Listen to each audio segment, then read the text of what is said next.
Hello, everyone. Hi. Hello. I think this might be the fullest I've ever seen this room. This is amazing. Hello, welcome. On behalf of David, all the leadership, the staff who planned this, I just want to thank you all so much for coming today to celebrate and honor David today. He's, of course, our founding and senior pastor of almost 28 years. It feels a little weird to celebrate 28 years of ministry since David's been ministering since he was a brand new, he became a Christian and started a Bible study the next week basically. So he's been ministering a whole lot longer, but since we have all come to know David through him planting this church, and this is really loud, isn't it? Okay. Anyway, that's what we're celebrating today, is the last 28 years of his ministry here at VCC. Before I get started, I'm just going to give you an idea of what to expect with this kind of gathered time before you just go back out to the party. I had to pull a lot of you away from the food. Don't worry, it will still be there. It will be replenished. There will be even more delicious food you will get to go back to. First of all, we're all family, and this is casual. If you are wiggly or talkative, or your kids are, don't think twice about it, okay? Kids can hang out in here, or we actually have paid babysitters downstairs to hang out with your kiddos. So if that would be a better option for you, just know that that's there too. They can, either one, or whatever works for you guys. With the bulk of this time, we're just going to kind of remember the last 28 years. And while we were looking at it, it kind of made sense to break it up into 4 eras. The first one is the call to plant this church up through Ross Elementary when they were meeting there. And then the next one is going to be Parkway, when they were meeting at Parkway Middle School, up through buying this building. And then the next one will be moving into this building up through when we did the building expansion in 2018. And then the next one will be the current era, and that'll bring us up to today. So with each era, I'm just going to kind of do an overview of where we were meeting, what was going on then, and then we're going to bring somebody up from that time to share a story, because if you know David, you know he loves stories. He's got the tried and true ones that we get to hear. So we're going to do a lot of storytelling today. And then at the end of the time, we're going to do a little audience participation thing. And we're going to display it up here on the screen, but I wanted to give you a heads up about it now in case you don't think of things in a second's notice. When I get asked something what's your favorite song? It's I've never heard a song before in my life. Nothing, it's blank. So if you're like that, I'm going to tell you what to do now, and then we're going to do it later. So if you want to noodle on this, we just want you to think of one word or a very short phrase that best describes David or the impact he's had on your life. And then I'll tell you what to do with it later. But if you just want to kind of noodle on that, one word or a short phrase to describe David or the impact he's had on your life. And you can just think about that while we do this. So, all right. Well, if you don't know me, I'm Erinn Stevens. I've known David now probably about 12 years. I've known David and Debbie since we started coming here, my now husband, Craig, and I. I came on staff in 2019 as the youth ministry admin, and since then, with each baby and each thing ebbs and flows, my job description is vague right now. David has dubbed me special teams right now. That just means I don't really have a job description right now. I just help where it's helpful, and that means I get to do all the things I love, like throwing parties, which is wonderful. I was greeting this last Sunday. I'm going to just share my own story now. I didn't even think about this, but I'm doing a story now. I was greeting last Sunday, and a woman came in, and I had never met her before. I guess that was her second Sunday here, and she asked me how long I'd been going here, and I told her, and then she asked me, what keeps you coming back? And other people were coming in, so I blurted out an answer. I was like, oh, it feels like family, it feels like home, and that's true. But I sat right behind her in service, and I thought about that for the entire rest of the service, because I just thought it was such a good question, and I really enjoyed the opportunity to sit and actually think about that and what really has kept me coming back here for the last 12 years. And I wanted to share that today because I think it's probably a pretty common experience, and you could all probably relate to that. And what I thought of while I was not listening to anything Bill said, sorry, Bill, I have no idea what you're even teaching on because I just was thinking about this question. And I found her afterward. I was like, I have to tell you a better answer. I was like, so this is what I came to, is through my time here, I've been a Christian my whole life, and I grew up in a Vineyard church, so none of that was new to me. I've known God my whole life. I've experienced the Holy Spirit, but something about this community and David and Debbie's leadership, the culture that they have built here and sustained over the last almost 3 decades, every single aspect of my life and my character has been transformed. I'm a completely new person. I feel like through this community and their mentorship, their friendship, and the leadership that they have here, the people that they've drawn in, and the character they've built in them, it's just totally refined me as a person. And if you, my sister's over there shaking her head, because if you knew me 10 years ago, you would know just how changed I am. And I feel like that's probably something maybe all of us could relate to in this room. So I thought I would share that. They told me the vibe for this thing was going to be really lighthearted, and I'm like 5 minutes in, and I have dove into the deep end because that's what I do. So I'm going to bring it back up. We're going to play a game, actually, now. I think that was next. I don't know if I'm changing the order, but we're going to do the game now because that was heavier than I meant to. So there you go. Okay, so here's the game. If you were there, don't say anything. But everybody else, this is a random picture. I didn't even pick this. Somebody took David's Google photo album of 2,000 pictures over the last 29 years and picked a random picture. And we're going to just guess, what is happening here? Like, the obvious, David is taped to a wall. But what is happening here? Lainey, what's happening?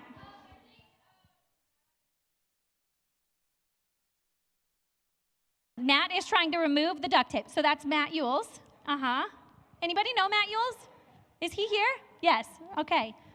Well, I don't know if he's here, but okay. All right, what else? Where do you think, where is this? Anybody? Yes? Oh, Matt said you missed. Matt is saying you missed a spot. He needs more tape. Put more tape. How many rolls of duct tape do you think that is? I once duct taped my sister to a wall, and it took a lot of tape. So, David, what is going on here? Why are you duct taped to a wall?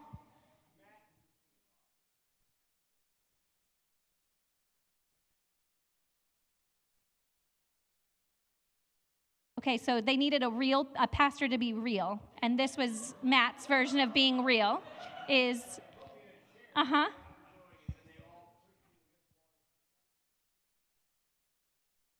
And did you? And how long did you hold up there? Did they at least put the chair back under you before they tried to take you down? Or just no chair, just pulling the tape like, when's he gonna fall? One piece at a time, like, okay, well that's fun. Yeah, I've definitely done this to a little sister before, so. The youth, yes, the youth did a lot of things, not Matt. Definitely not Matt. It was the youth, yeah. We didn't break anything. But Tom, that wasn't even your youth era, was it? That was pre-Tom. I will tell you the number of things that got broken by the youth drastically decreased in your era.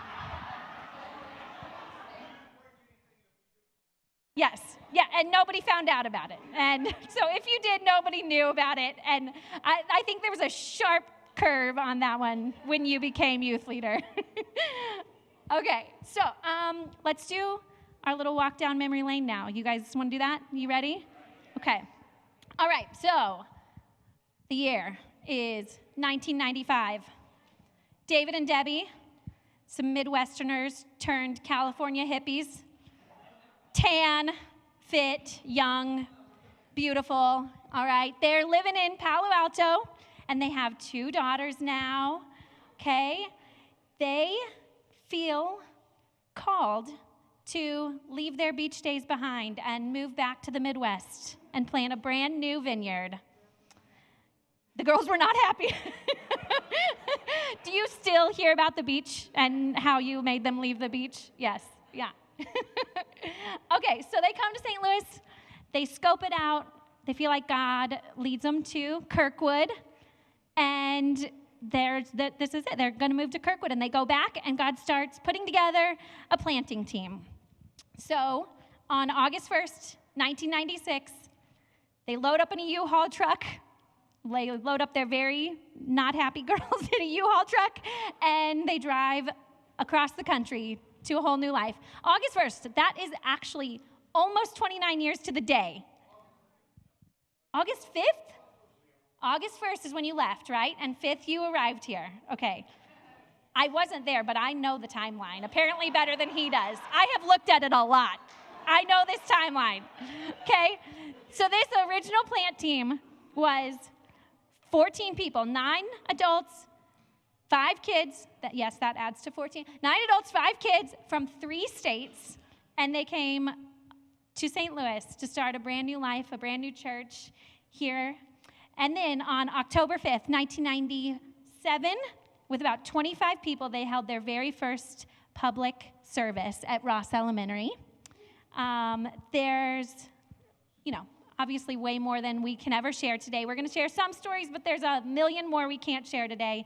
But when I was not there then, but what sticks out to me from all the stories I've ever heard was just how God provided for that planting team in crazy ways, and how God worked through them in a lot of very unexpected ways. And the other thing that lingers is my immense gratitude that I'm not here at 7 o'clock every Sunday morning, setting up hundreds of chairs and a PA system and classrooms and all the things just so we can have service. If I ever want to gripe about our children's ministry rooms, I just remember that I'm not doing that. And I get an instant gratitude. Okay, I want a show of hands of who started attending the church in those days. Era 1. Wow, that's a lot. Yes. Wow. I think that was like almost a quarter of the room. Okay. So one of those people I'm going to ask to come up and share. She was actually the very first person to sign on to the church planting team. She was actually the first one to arrive in St. Louis, but ahead of David and Debbie on the church planting team. And is she in here? Emily? Yeah. Just making sure. And she is the only person who's been a member of this church for the entire thing, the whole length of David's ministry. I'm going to bring up Emily Pettersen.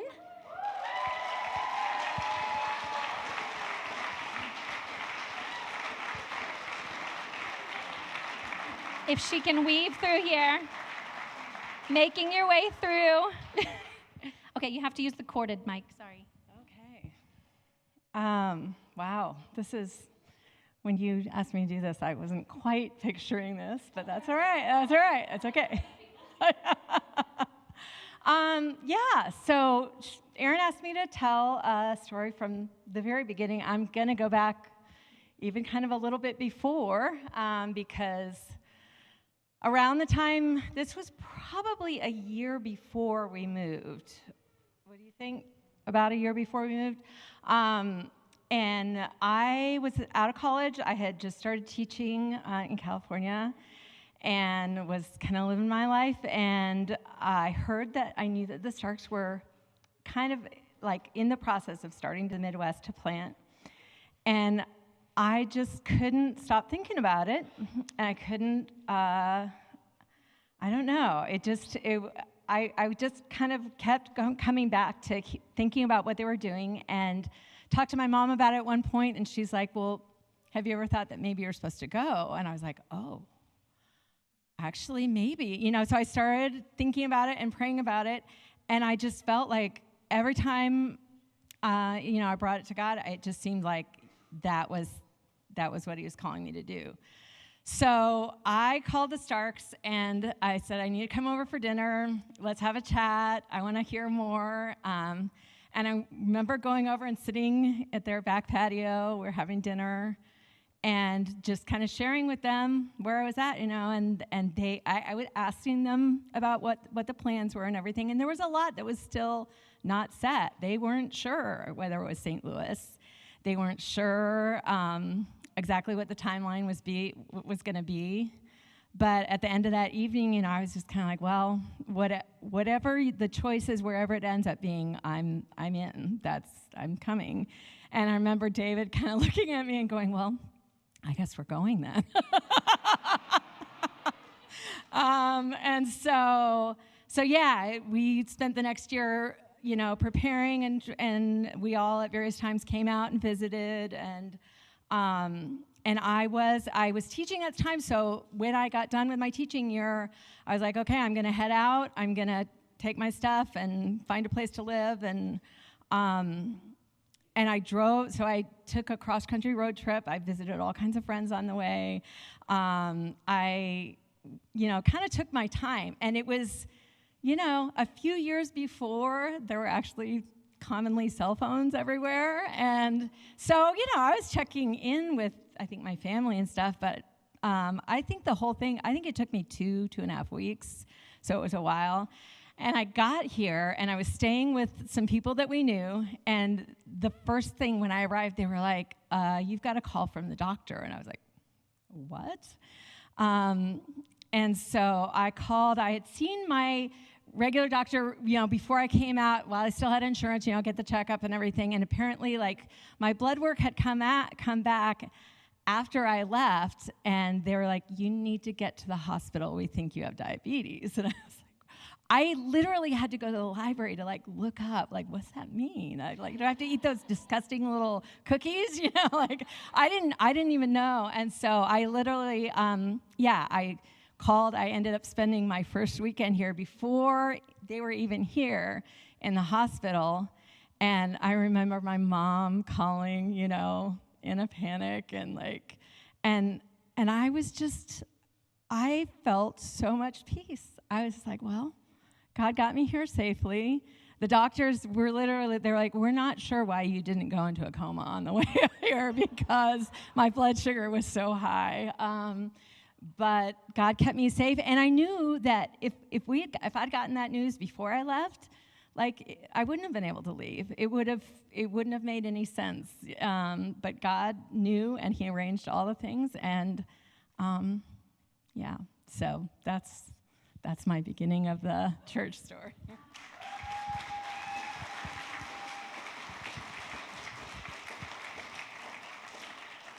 And that was the beginning of VCC. Was that? Thank you, Emily. Okay, that brings us, let's move on to the next era. Era 2. Okay, they outgrew Ross pretty quickly, actually. They moved to the multi-purpose room, like the gym room at Parkway Northeast Middle in fall of 2000. But since they couldn't use the building any other time of the week, they were using the Starks basement as the office for a while. Debbie's working in the basement, running the office. And then they started renting out some rooms actually in this building. There was a preschool renting the basement, and then they were renting some rooms here in this building. And they were using it as the Vineyard Office and Training Center. But we love acronyms around here. So, of course, it was the VOTC, acronymed as we do. And they were doing trainings and equipping classes and stuff here, office at the Starks, meeting at the service up at Parkway, and they did that for many years. And in that era, a huge bulk of the church body was made up with college students and young adults. You're all shaking, so you must have been there. A lot of you must have been there. What they were hearing and feeling here was just totally different in a really great way from everything they were experiencing in the rest of their lives. And so a lot of college students made up the body there. And I remember Debbie telling me a story one time about, she was like, I don't know, how do I minister to these just brilliant university students? Like, what do they need from me? I'm just like a mom at home, up to my eyeballs in laundry. Like, and she called her kind of mentor, Gail, who's actually Emily's mom, who just shared. And Gail was like, you just bring them into your family, bring them into your life. Like, cook them a home-cooked meal, even if it's some hamburger helper. Like, let them play with the girls. Make them fold your mountain of laundry. Like, and I remember she told me that, and I said, I'm going to call that the ministry of the everyday. And I just love it. And by the way, if anybody needs some ministry of the everyday, I have a lot of it. I'm willing to share. I will surely disciple you in the everyday life of 3 little kids. So anyway, one of those college students during that time was Natalie Curry. Natalie? Okay. That's why you were shaking your head so much. Okay. All right, and Natalie, she was eye contact. I didn't know who Natalie was, and I saw her, and she was like, yeah, the college students. That's why yep, you knew. All right, so Natalie's going to share with us from those Parkway days. Thank you. I'm a notes person, so yeah, I'm Natalie Curry. I'm super honored to be sharing from this era. And really, David is the most influential pastor I've ever had. I'm going to cry 100% also. I know we're lighthearted, but I'm also let's just go for it. Oh, thanks. So I started attending Vineyard in 2001. I was a freshman in college, and I stayed until 2011 when I got married and moved to Southwest Missouri. And so this church, raised me as an adult, taught me how to have a personal relationship with God and what it meant to live in an authentic community. And David and Debbie really created this culture, like you talked about, where it was safe to be real, and that shaped me in really profound ways. So I was 18 when I came. As a freshman at WashU without a car, I visited because someone had a car and drove me here. That's really it. You just kind of met up, and whoever had a car is where you went. So I walked in to the school where we were meeting, and I just immediately felt so warmly welcomed by a lot of the people who are in this room right now. And I had never experienced a church like that, where it felt like everybody noticed that you were new, but it was a really good noticing, and how people just genuinely wanted to connect. So pretty early on, I went to a newcomers dessert night, also because someone had a car and there was free dessert. So it was at David and Debbie's house. And so that night, David was talking about the history of the church, and he told a story that I'm sure many of you have heard. That when he and Debbie were preparing to plant the church, that they were each asked to write down one word that captured the kind of church they hoped to create. And then when they compared their answers, they had written the same word and that it was real. And so it took some time for me to get to know David and Debbie personally. You know, when you're a college student, we kind of came in bulk and left in bulk for a long time. And so then as I attended longer, I got to know them, but that feeling of the church being real is why I kept coming back. It just felt so safe to be who I was. And when I came to college, really I felt like someone who was just kind of there, not super seen, not really sought out by anyone. And so the church was such an incredible experience for me with that. And so discovering that I was essential to both God and to this church community really changed things for me. One of the John Wimber quotes that David often shared was that everyone gets to play. And so then I started to realize during that time that I wasn't just welcome to attend church. I could serve, I could contribute, and I could belong just as myself. And so for someone who had felt invisible a lot, that was pretty life-changing. So as the years went on, I got to know David and Debbie more as leaders and as people.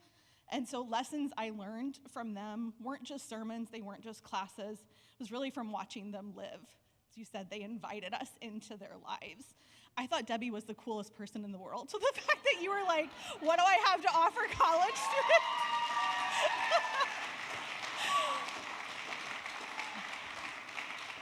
It was just so incredible to be welcomed by them and to get to see what things were like in their families. And so I watched David and Debbie live and lead with humility, listening for God's voice and creating a community where authenticity was the norm. So Vineyard taught me to be emotionally healthy, to navigate conflict without running away, and to then do my part to make sure other people felt seen and valued. This church community and David saw me through college, grad school, my first jobs, and eventually getting married and moving away, which is happy, but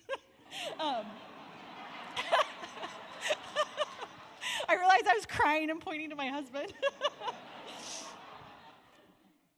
So my husband never attended Vineyard regularly, but he has always felt this connection to David, really because of how David teaches, that he's so open with his emotions and just expresses himself so freely. So more than once, I have found BJ at our house listening to one of David's sermons online. So even now, every time we come back to St. Louis for a visit, we spend at least half the drive home talking about whether we should just blow up our whole lives and come back, because this church, I know.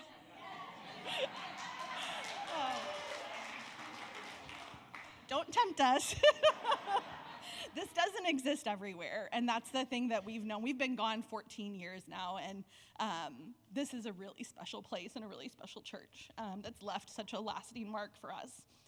So, David, thank you for building a church where it was safe to be real and where people like me could discover our worth in God and in community.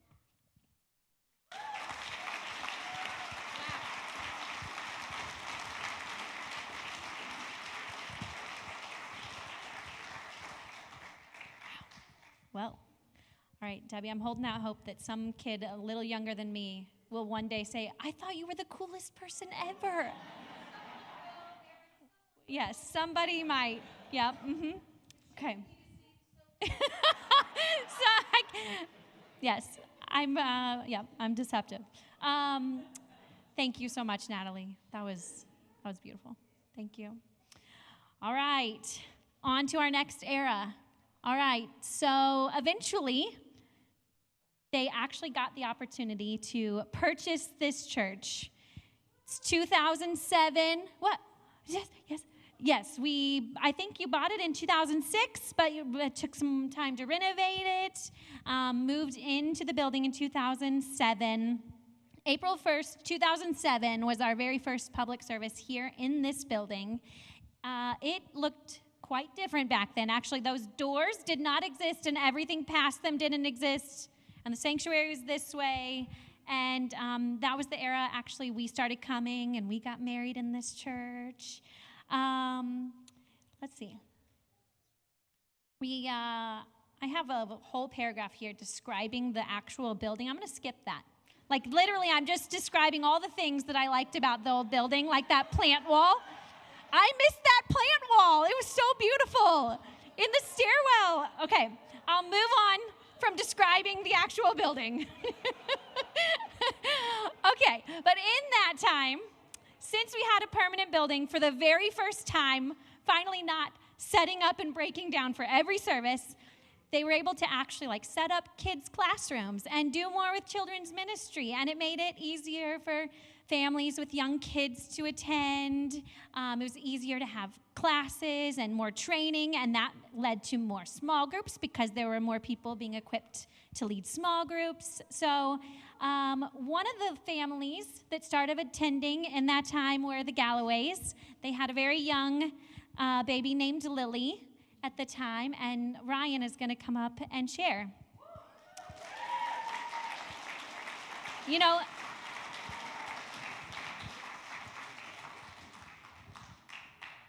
hi, my name's Ryan Galloway.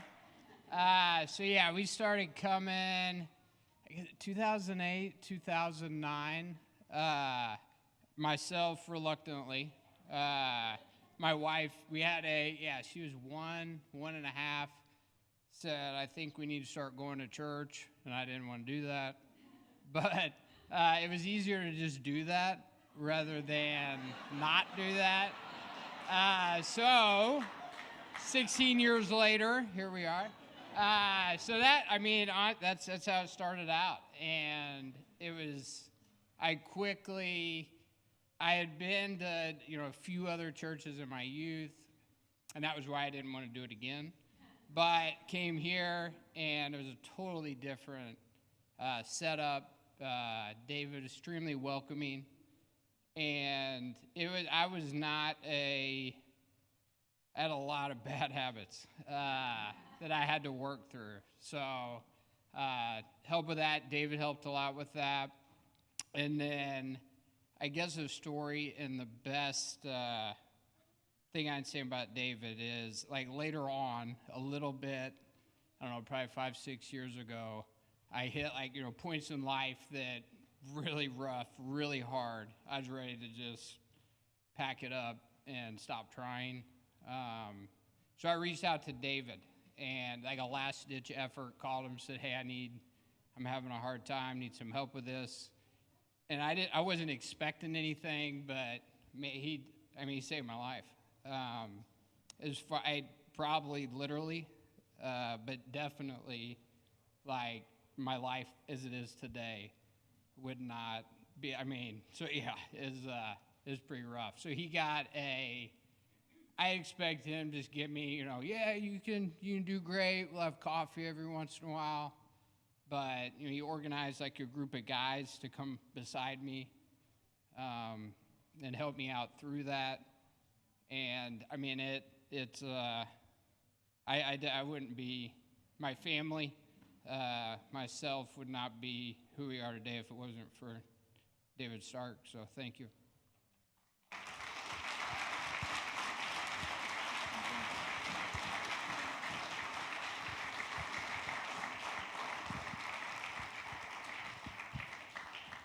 Thanks, Ryan.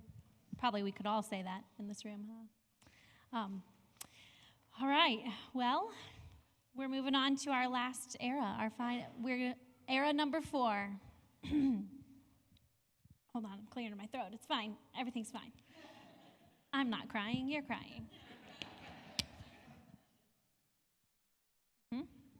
Okay. So, 2018. It's a big year around here. A lot of change. We decided to expand the building. We needed more room. We had 2 services, and we still needed more room. And we needed more classrooms for all of our children. So many children. At one point, I was in a small group at that time where our small group had to have 4 babysitters just for our 5 families of babies. We just so many babies. Okay, so we did a building campaign, and we broke ground on the building in May of 2018. They worked on it all the way through 2019. People here all the time. We had painting parties. We had people laying flooring. We had a saint, I don't know if who came in, and she built stacks and stacks of that flat pack furniture kits that there's like, the directions are like a picture and it doesn't make any sense. And she's built them all, and it was amazing. And she does it for like fun on the side. Like, does TaskRabbit for fun. I was like, this is the greatest thing that's ever happened, is that you came and built these for me and I don't have to. It was so great. So we completed that in 2019, and then we had a big party in September of 2019. We called it our housewarming because it felt like this was our home, and we had like got a new home, and we just like invited everybody and had a big housewarming party in September of 2019. Great fun, bounce house again, all the works. It was a lot of fun. And then a couple months later, you all know what happened, and I'm going to gloss right over that. Okay, so needless to say, lots of change in this last era. Really, probably just about every kind of change and transition that we could have gone through, we've gone through in this last era. And a huge reason that we are where we are and that I feel so much hope about where we're going is, of course, David and Debbie's leadership and the humility and the way that you lead everyone and that you have taught them all to be is why we are where we are. So, and I feel a lot of gratitude that you guys get to be around and keep leading us for, I guess, what is Era 5? I guess Era 5 begins today, and that's today and on. Officially, Era 5. So I want to see who all has started attending this church since 2019. Like this, the building like this is the first you've ever encountered. Okay, this is kind of surprising. We had more from the first era than we do from the current. Okay, well, one of the people that started coming since that, this last era, his name's Zach Carlisle. He's been coming just actually, how long? About November? Is that it? Okay, so he's been coming since November. Life is changing in big ways. He actually just got baptized in June, and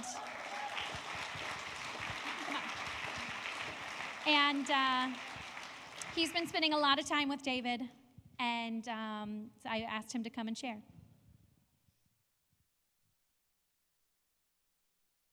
Yeah, come on up. It's hard to get through this room. I probably should have stalled a little longer for you. Sorry. Weaving. Thank you. This is my first time up here. Hey, everybody. I'm going to start off with saying this. We all know this. I'm going to start crying. Just letting you know. David somehow always gets that out of me. I don't know why. Thank you. I've lived in St. Louis since about February of last year. I lived in Iowa, where I'm from. I'm a musician, and my life back there, I didn't live the best life. Being in bands and drinking and partying kind of comes with that. Toward the end of that, something was telling me to move here for some reason, and I'm so glad I did, because I met the guy back there wearing a backwards hat. His name's Spencer. He's my girlfriend and I, we experienced a miscarriage at the end of last year, and something told me to go back to church. So I asked Spencer, I was like, hey, you go to church, right? And he says, yes. I'm like, can I come with you? And that's the day I met David. He, very, very early on, dang it, he took interest in me very, very quickly. Started asking me to come to breakfast. We got coffee a handful of times. And I'm so happy he did, because I needed that person to talk to. And when I first stepped foot in here, I felt like it was home. So, and the last time I went over to David's house, I'm so sorry, I started falling asleep in his recliner. It was the first time that I'm still learning about the Bible and Jesus and everything and how he works in my life. David was talking to me about some stuff, but if anyone's been in that basement before and has sat in that recliner, you know how comfortable that is. And I felt so bad. I texted him the next morning. I'm like, I'm so sorry. This is why I'm a morning person. We should go get coffee. But David, I love you. You're a fantastic, and I'm so happy you've shown and guided me to my relationship with God. Thank you.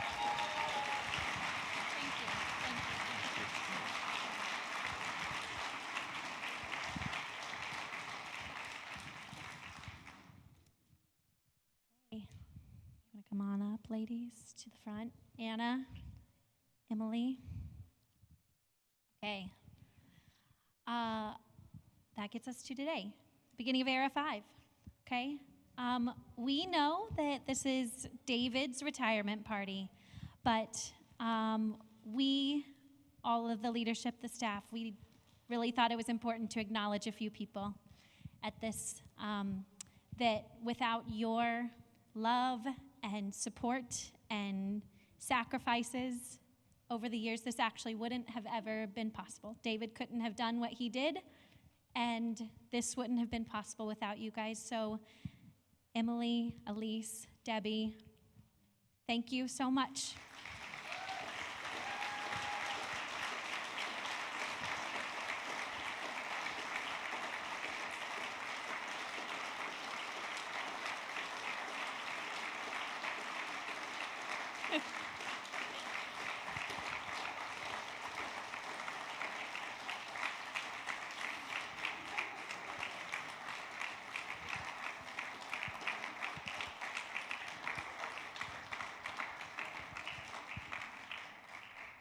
I know you kind of hated that, but it had to be done. It had to be done. We love you, and thank you so much. Okay, all right, well, this is going to be a drastic shift of mood with the next thing that's going to happen, okay? You will be shocked. Don, where are you? Come on up here, Don. Coming up. Okay, so we have a thing that has become a little bit of a tradition, a little bit of a Sunday morning tradition around here. And we wanted to share that. We have a lot of fun with it on Sunday mornings, so we're sharing it with you now.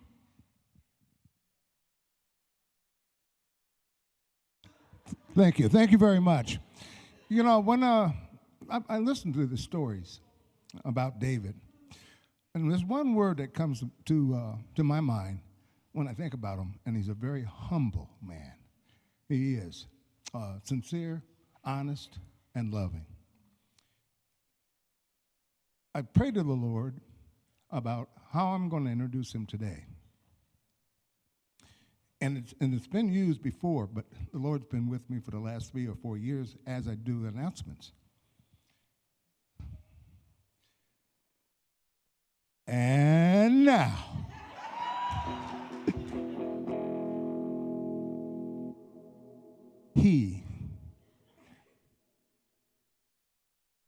what am I going to say? I'm getting very emotional right now, so that's why I'm lost on it. He walks with Jesus. He talks to Jesus. He prays to Jesus. He praises Jesus. He even wears sandals like Jesus.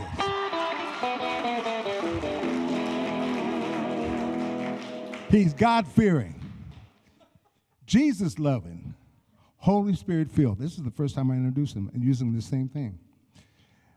Please stand and let's welcome David to the stage. Ladies and gentlemen, I want to hear some whooping and a holler.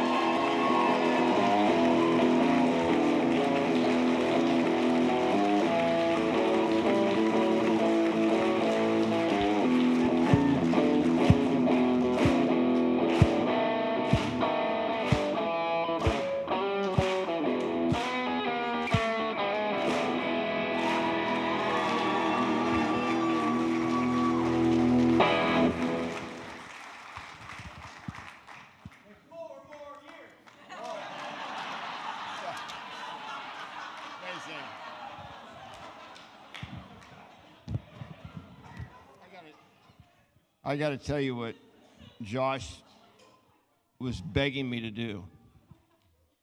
He says, David, go up and say, man, I feel the Holy Spirit, and I feel like God's called me to stay 4 more years. So he knew I wouldn't do it, so he had to do it himself. A little overwhelming, understatement, but I've learned from Kitty and other people to deflection is not receiving, so I'm trying my best to take it in, and I feel quite loved by you all. I have notes because I tell everybody when they do wedding speeches, if it's emotional, have notes, and then if you start losing control, you just read. So I'll try not to just read, but I thought I would just say a few things. You know, people always ask me, how do you feel about your retirement? And I just say the same thing over and over again. I feel grateful, really grateful, really grateful today.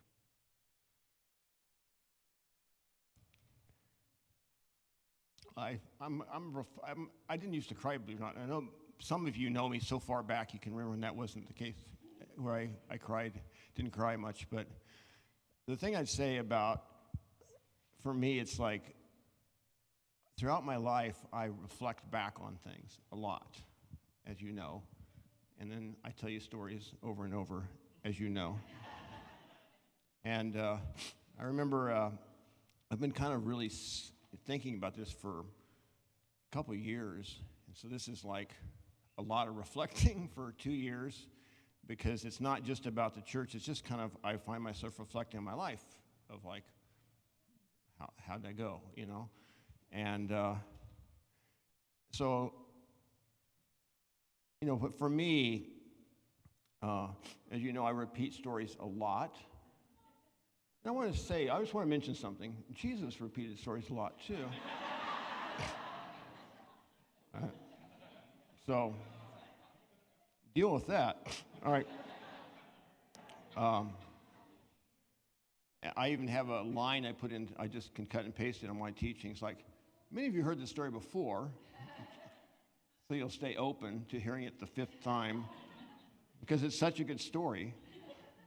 And I've, you know, I have this kind of, you know, Debbie has to listen to this all the time. Like, I say, Debbie, imagine if back when we were dating, we could have played the video of this last hour. Would you have believed it? She goes, David, leave me alone. So, she's less reflective. I don't know.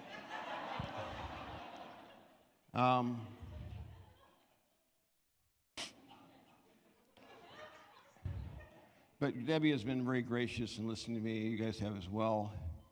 But as I think about that, I have it's the way my little brain works is I have like a life movie, and I have little clips throughout.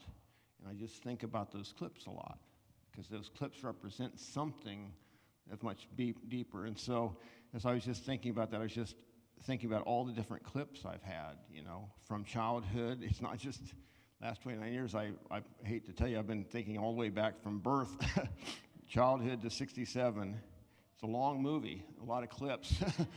And so as I think about that, you know, over these last, you know, 28, 29 years since we've been here, since we did our first service, you know, I've had a lot of clips go through my mind of all that time. Some drama clips, some comedy clips, you know, some horror. I mean, we've had the whole gamut, but most of the clips are good.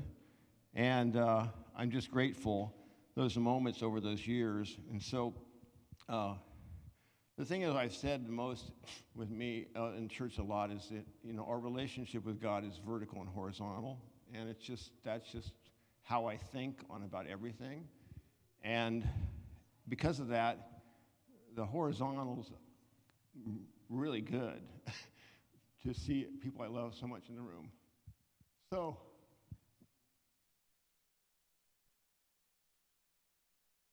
glad I got notes. You know, when I was ordained in Palo Alto, the worship leader, his name was Tom Lillo. I remember he prophesied. For those people who are new, that sounds weird, but it's like they sense what God's saying and they say it in a prayer time, right? I think this is what God might be saying. And Tom, I remember he said this, the best I can remember.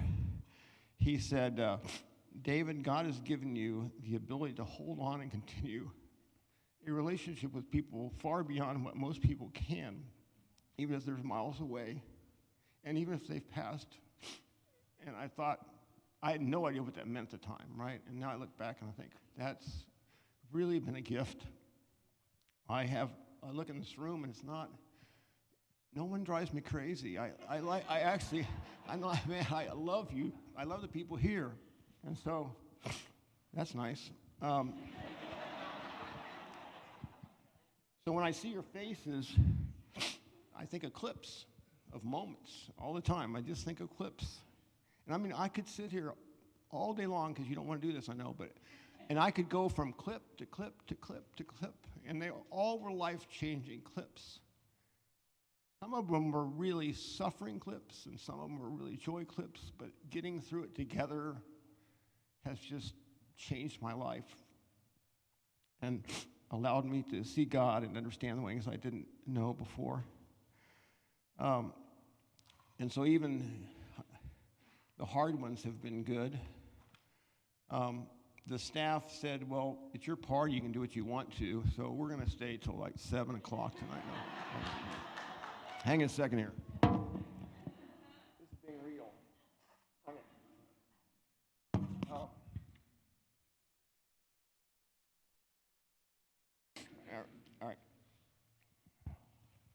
And so I'm just going to give you some clips of people that I thought this sounds like the Grammys or something like that. But it's kind of, it's not really about trying to get a bunch of thank yous in. It's really about moments that I realized of God's history, some clips that just have changed my life for groups of people and certain people. I could do it for everybody in this room, but I'm going to keep it a little shorter today. I have a clip on my grandmother. And I was a grade schooler, and I she lived on a farm. I got up at 5 in the morning to go to the bathroom. As a kid, it's freezing cold, and I look in the other room, and the light's on, and she's praying with a Bible in front of her. Later, she passed, and I remember looking at the Bible, and it had everybody's name in it, including my own. Every morning, she would just pray. I think of my mom and dad, because they were not typical Christians. I don't know what a typical Christian is. Sometimes it's not very good. But what I mean by that, they just had people in their house all the time. I mean, they had the table open, and people would time it to come during dinner. They knew, come on in, and then we all had the rule. We didn't say anything. We all had to go eat less, act like we have plenty, and scoot them in. And then, which was the tormenting part, my dad would just tell stories. I'm a little better than he was, I think, but pretty close to the same situation. So, and Steve and I, he look at my brother and I say, right, Steve? Yes, Dad. You know, and so if you guys think you've heard my stories a long time, I grew up. I have trauma from that. Okay.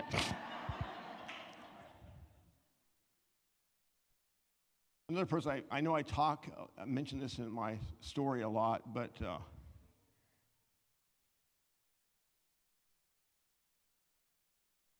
I have such gratitude for my brother, Steve. 51 years ago, and 16 days ago, he started a conversation with me. And here's what he said, how are you doing? And I could tell he really meant it.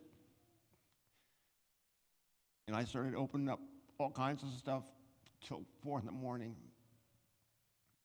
I don't think I've always tried to make Steve look good. But this was what he said to me. Just do not use this in trying to lead someone to Jesus. But it didn't work for me. He said, David, after he'd gone through all his Bible knowledge, he'd been a Christian for about a year, maybe, I don't know. He said, David, you need to go into your bedroom, shut the door, and tell God to come into your life and ask Jesus to forgive you, and he'll change your life. He says, and if it doesn't happen, I'll kill myself. I didn't want my brother to kill himself, so I did it. And it worked. Changed my whole life.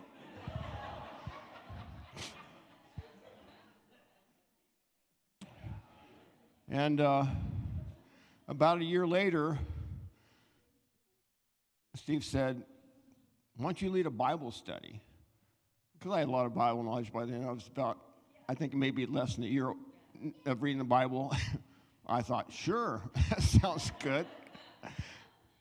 And it was a really amazing thing,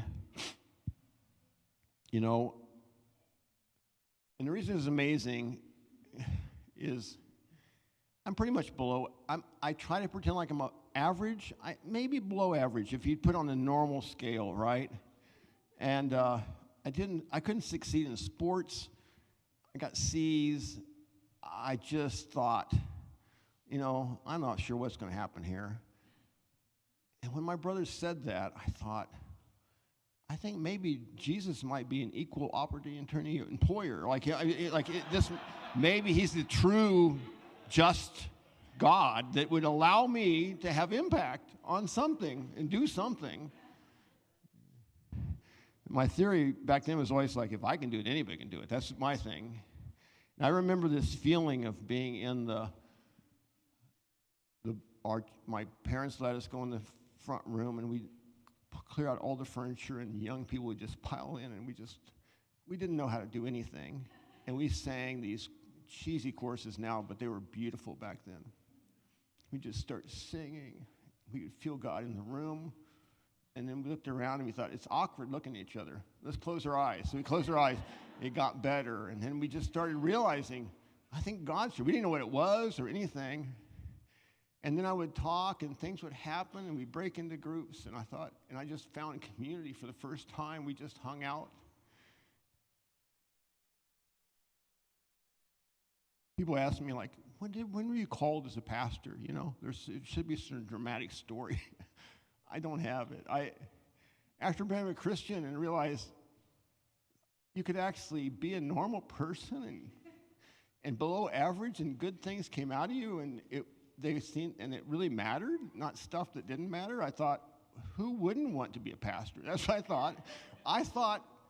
I thought everybody should be a pastor, and I thought only the lucky ones got to be a pastor. Later I found out that is not true for lots of people.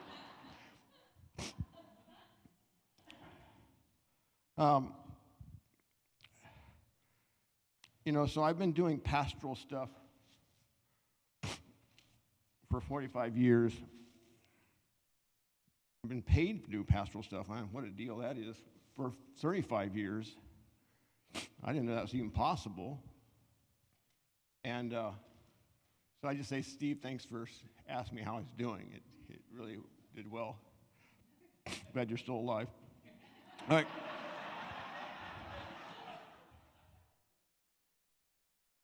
A couple other people that came to my mind is Jim Cohen. He was a Baptist pastor who he was on the staff at the church I attended the first Sunday, which is about 4 hours after I received Jesus.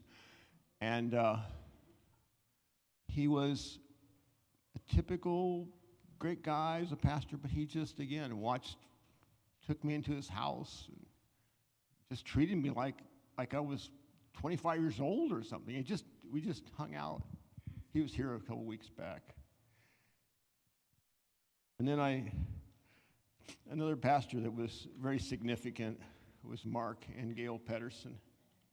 Man, lifelong friend. We know everything about each other, good and bad. He taught me how to bring God into pain. He got us through infertility. He helped us through our adoption. He just did so much. But it wasn't just him. It was him and Gail. So grateful for Mark. And then he invited me to come out to the Palo Alto Vineyard. And of course, in Mark's fashion, no information about what that meant. But like, hey, we did it. You want to do it too? We'll see what happens. And so that meant, okay, you can come out. And so we didn't know what was going to happen. And after 2 years, they saw that we weren't quite as healthy as they thought. Maybe they'll put him on staff for a while. So I was on staff for 5 years, and I learned a lot from Mark and Gail about how to work in relationships and how to work through conflict and things like that. So, in the Palo Alto Vineyard, our sending church, I just have such gratitude. I won't pick on Ron and Amanda. Ron and Amanda, raise your hand. These are the pastors. One of the pastors still on staff at Palo Alto Vineyard. They came in from the Bay Area. They've been really good friends for us a long time. If you want to, and we just say, Palo Alto Vineyard sent us. They funded us for a while. They cared for us. They helped us get started. It still feels like home when I walk into the Palo Alto Vineyard. And it's been fun because Ron and Amanda were in our small group. I married them. They were my second marriage. And if you want to know how excuse me. Well, I've been meaning to bring this up. I've just never had the space because I thought I might get fired, but who cares now? No. Second wedding. So yeah. So second wedding. And I want to do this. I want to publicly apologize for that wedding because I'm glad you've remained married and you're doing well, but the entire time I was so nervous, they were praying for me to get through it because I was just, I don't know what happened there. It's a longer story. You can talk to them about that. Yeah, there's the flower girls right there. So, and I just want to say the other thing right now is I feel so grateful for our staff and our leadership in our church. We're having a consultant help us through this transition, so I get free time with him to say, here's how I'm doing, what's going on. And he says, and I've said this to our church a lot, but he says, David, it's amazing. You're able to let go, which some of you know me. That's pretty odd sometimes. And I said, it's not, I don't want to take much credit for that. It's the only reason is because I so love the leadership and trust the leadership. I would love to be in a church that they're leading. The people are taking the torch from here. And so I just thank you for the leadership team and all the members of VCC right now of how you've played this huge role. And I could go beyond all the people here, but just how much you've impacted me by just how many times you've gotten me through crisis, how many times you've prayed for me, how many times you've seen me, how many times you helped me. I've seen modeling. I will never be the same after I've watched some of you, just things you've done. So I just say thank you to the church members and especially the leadership team. I'm so glad to be able to stay in this church. I can't tell you how grateful I am that I get to stay in the church. So I'm going to go 4 more years. No, no, I'm not. And so I want to just kind of say a couple things. The church planting team, I want to go through just that real quick. Is Dave and Eva were here. We just talked to David Seymour. He's in Idaho now. We FaceTimed him and hung out. He's great. He's doing well, but he wished he could be here. But he was the coolest people on our church planting team. We were not too cool, but David brought us up a couple notches. Real good worship, amazing worship leader. Just, you have to realize that the church planting team you don't understand. You can't believe how hard it can be. I mean, you don't know that. So, and they just eventually, I made them stay here for 2 years whether they liked it or not. And they all moved in from other places, and they had to get new jobs. And so I just want to say thank you to the church planting team. Lisa, where are you at, Lisa? Lisa, are you standing or no? Just using. Sorry, we harass them a lot. Sorry, Brett liked that, didn't you? Brett liked that joke, didn't you? No, he's married. He can't do that. So yeah, so Lisa, I still remember. Lisa was the only one I felt like I should say, you should consider church planting. And I can remember exactly where we were, and I still have a clip in my mind. I don't know if it's drama or humor, but it was of your expression of shock. And then God spoke to you, and you came. And I thank you so much because I know you changed your whole life. And I, hopefully for the better, but it changed your whole life. Thank you. And then Dana and Carol, where you at, Dana and Carol? Dana and Carol, I can't tell you. They've been friends of ours for life. They get a Christmas letter, see it, and somehow Dana thinks, we're going. And then over time, they both decided to come and quit her job and come and try to find something here in St. Louis with their 3 kids and just moved from Topeka. And we hadn't seen them for years. And they came, and they were huge in how they affected our church. You still had way too much furniture. I want to just make sure that's clear. Way too much. All right. Is Jed still here? He had to get up real late at night. Jed should be asleep right now. But anyway, he came because he's such a... This is Jed all the way. He's in the back corner. This represents Jed the most. He's in the back far corner. Yeah. So, no, but Jed, again, I knew him as a kid in another church in Topeka, and he was in Arkansas, and he just heard about it and felt like he should come. He's 20 years old, and he's still around, and we still love him. So, and I know it was quite a ride. Thank you, and I've forgiven you for all the harassment you gave me. All right. And then we have the kids, and I want to save my kids for last because they need more being pointed out. You know, first off is we have Reagan. Who's Reagan in the room? Reagan. Reagan was 12 years old when we came. Her and Sarah, which how old were you? The same age about? Oh, 16, so yeah, really old. And then, so they end up starting a youth group before we had permission to do it. They just started doing it. And, yeah. Matthew will help with everything. And then, so Reagan's now in Colorado and on part of the volunteers pastoral staff there, right? So, in Colorado Springs. And Drake, where you at, Drake? Drake has he can beat me up now, but before he couldn't. So Drake, you always brought tons of life to church plant, and really appreciate you coming in from KC just to be here. It means a lot. And I say that, and then Luke, he wasn't able to come. We just asked for about Luke's stories; they're great. All right, and. But I really do want to make my daughters uncomfortable just for a second. It'll just be a second. What I know is you didn't have a choice, and you came from California, and you had lots of friends and lots of stuff and lots of beautiful weather, and I know it wasn't easy.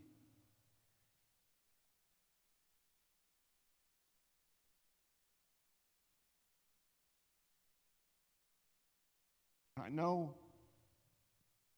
the stressors of church growth steal away from you. And even though we loved and connected and you were our love of our life, it still affects you, and that's part of the deal. And I thank you that, I know you're still working on forgiving me for moving out of California. And also know church planting kids see the church from every angle, like the ugly side, the beautiful side, and it's rough. Trying to figure out what to do with all that. But I'm going to say,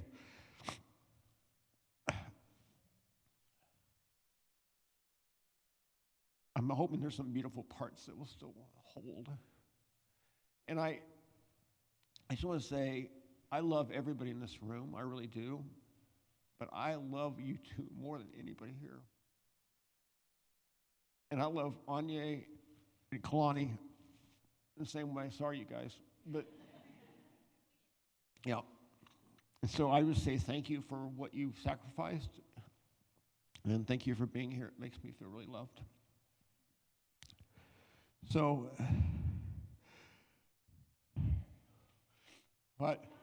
what's that?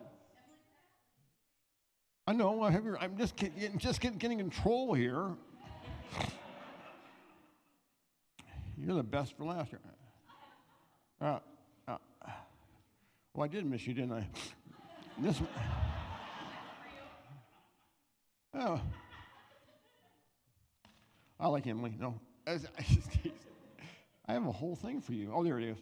Sorry, I got a little. Jed caused it because I didn't jump down. Okay, for you, Emily. I'm sorry. I did write this, so I didn't forget you.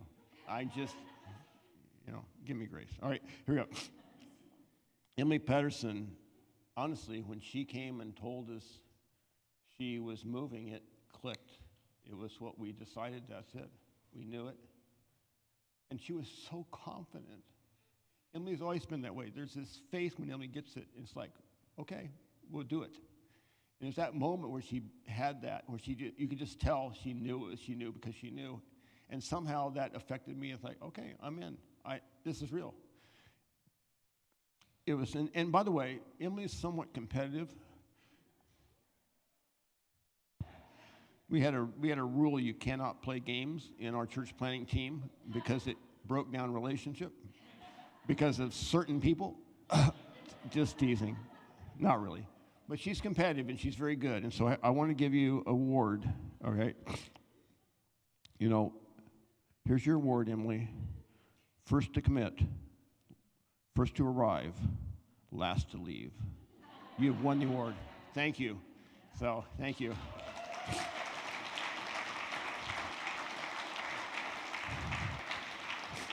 And by the way, there's a church planting tip. If you want your church plant to be supported, take the pastor's daughter. That's just the rule. And finally, I want to focus in on Debbie, of course. And I asked Debbie to marry me. I hadn't told anybody, but I told her because we kind of needed to do that. I said, will you marry me? But you need to know I think I'm going to be a full-time pastor, but don't tell anybody. She always says, I didn't really understand what that meant. Yeah.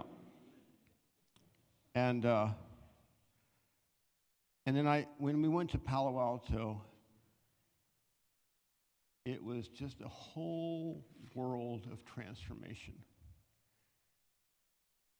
And we had things in us that the Vineyard started. We didn't know we were going to become Vineyard at the time. And we just had so much happen inside of us and getting healthy and connecting to God and experiencing God. I can't put into words what all took place. But there's a couple of times, again, a prophecy where someone prayed and said, I sense God saying this, it just hit us. And one was Ann Nolan. We were up somewhere north of Palo Alto. And she said, you are the mother of many. And it just, the whole room felt God's presence. And one time we were in Vancouver, the same time we opened the Real Thing. It was a pretty wild, cool church that was there. We'll tell you more about it if you ask. But we were there, and this older couple comes up to us, and Debbie and I had just had this really long conversation in the car about our life. We talked about the most deep things about who you're made to be, who I'm made to be. It was one of those kind of beautiful conversations that were so rich.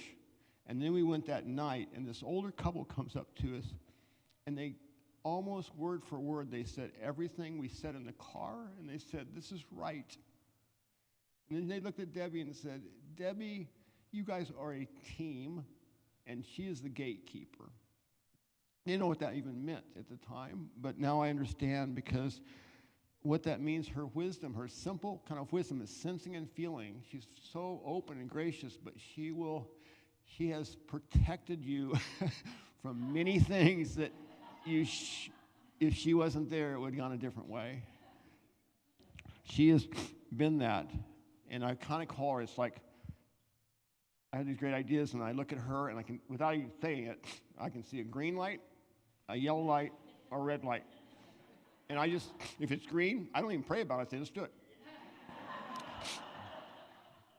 I just do it.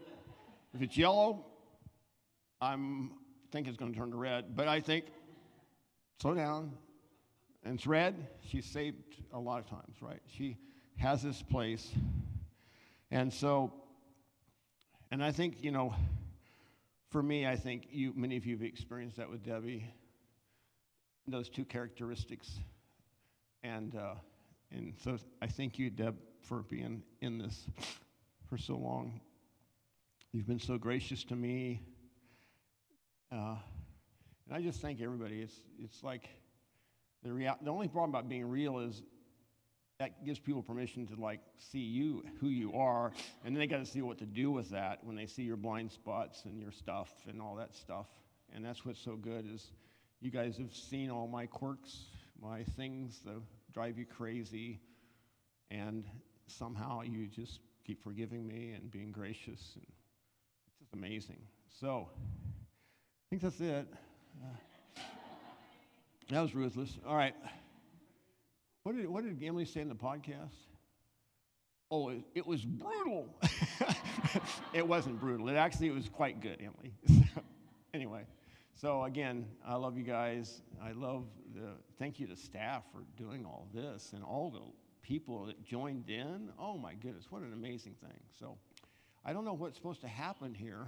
Oh, Erinn, can you bring some levity to this whole thing? All right. I'll do my best. All right. Okay.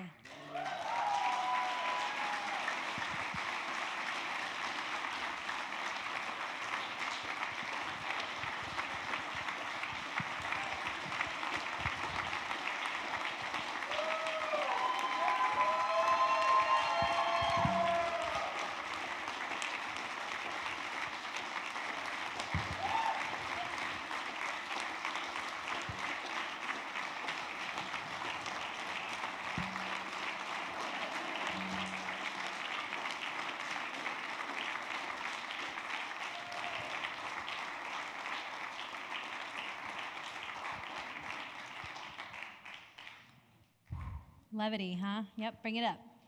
Uh-huh. I'm going to do that. Okay. Okay, now we're going to do that thing that I told you we were going to do a while ago. The word.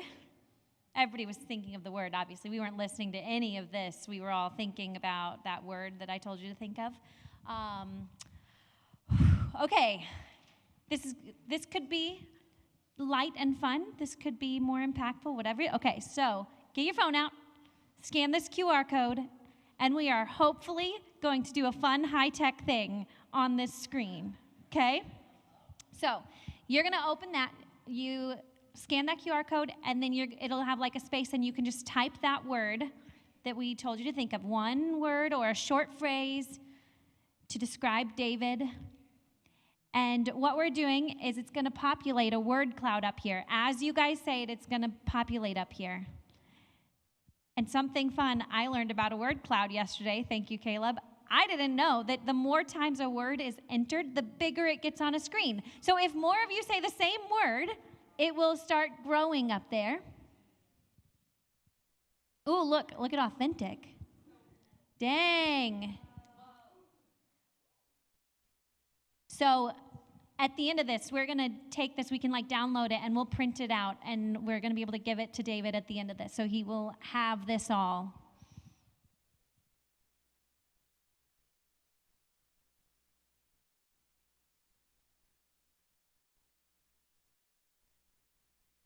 Oh, Papa, I like that. Okay, that's cute.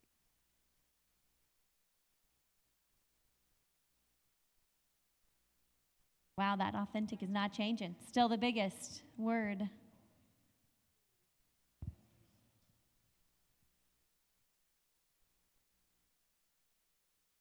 Wow.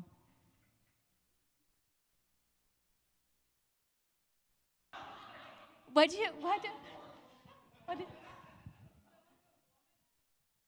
Woman at the well. I don't get it.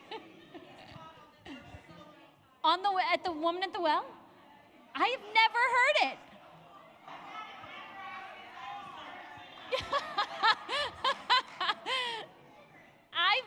He must have let that one kind of fade to the back, because I've never heard it, the woman at the well teaching.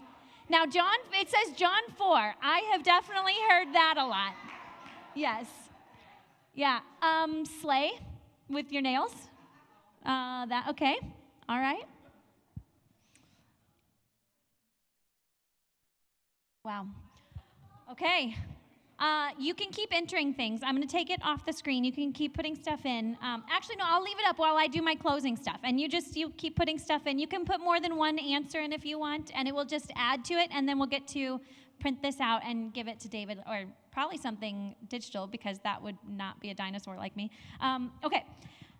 So a couple things before I let you go. There is far more party to be had, okay? There's so much food out there left. I drug half of you away from the food to come in here. You can go back to the food, so please stick around. It's hard for 200 people to get a personal interaction with David, but I know he wants all those personal interactions and to hear your stories. So So how we have set it up to be able to do that when that's actually impossible for this many people to get a personal one-on-one with him is the appreciation stations. So in this room is a video one. You can go in there and record something to David, maybe a story that comes to mind, something that was really impactful about how he became really important in your life, how you started coming to church, whatever it is that you want to share in here. Chris right here in the blue shirt, he's doing an audio one, and he'll even kind of like interview you. So if you're like me, where it takes somebody like pulling what you think out of you, Chris is going to be here doing that. So you could do a video, an audio, or we've got some written cards on under the balloon arch out there, and you can write it out. There's some prompts on there to help you if you want some help what you should write on there, or you just use it to write whatever you want, okay? So that's our way of helping David get a personal touch with everybody that was here. So if you could do one of those, whichever one suits you, or all three if they all suit you, however you want to leave something for David, we're going to collect them all and give them to him after the party.